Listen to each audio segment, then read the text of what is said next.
Je m'appelle Adnan El Bakri, je suis né au Liban dans un quartier pauvre, une famille modeste qui a vécu des difficultés d'accès aux soins.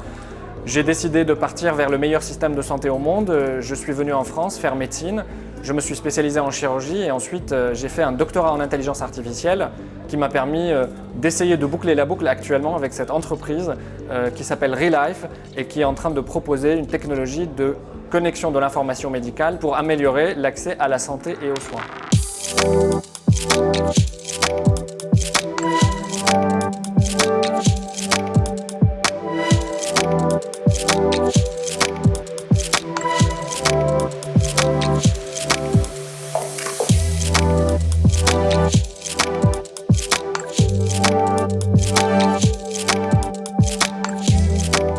Le problème que j'ai constaté en tant que médecin est un fonctionnement en silo, c'est-à-dire qu'on garde les informations dans nos propres logiciels quand on est dans les établissements et qu'il y a tellement de logiciels différents que tout cela ne communique pas.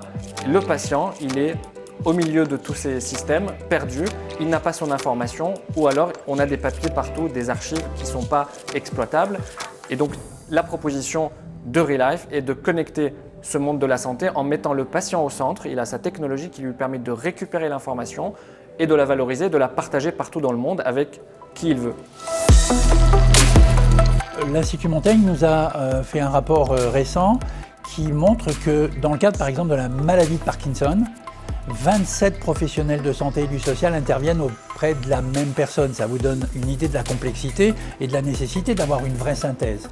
Relife permet ça. Elle permet de donner au patient la possibilité d'être autonome, d'avoir avec lui son dossier et elle permet la possibilité de communiquer extrêmement facilement avec le professionnel de santé sans lui faire perdre de temps.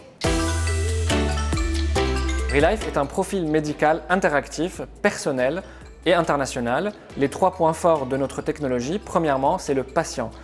La propriété des données appartient au patient, c'est lui qui a la capacité de récupérer avec notre technologie ces informations partout dans le monde et de les connecter et de les partager avec qui il veut. Deuxième élément majeur, c'est l'intelligence artificielle avec la structuration des données. Une ordonnance par exemple peut être reconnue avec les médicaments qui sont à l'intérieur et saisie automatiquement pour le patient et ses professionnels de santé. Et troisième élément majeur, c'est que c'est une plateforme, c'est universel, ça fonctionne de la même façon partout dans le monde et ça permet de fluidifier la communication médicale autour du patient et ses équipes médicales. Aujourd'hui, nous avons derrière nous 4 années de recherche et de développement et un amorçage de l'entreprise qui a été fait avec une levée de fonds à 5 millions d'euros qui nous a permis de développer la technologie, d'avoir une version solide, scalable, qui a été testée sur le marché. Notre objectif désormais est d'accélérer la commercialisation et le déploiement, raison pour laquelle nous sommes en train d'effectuer cette levée de fonds série A.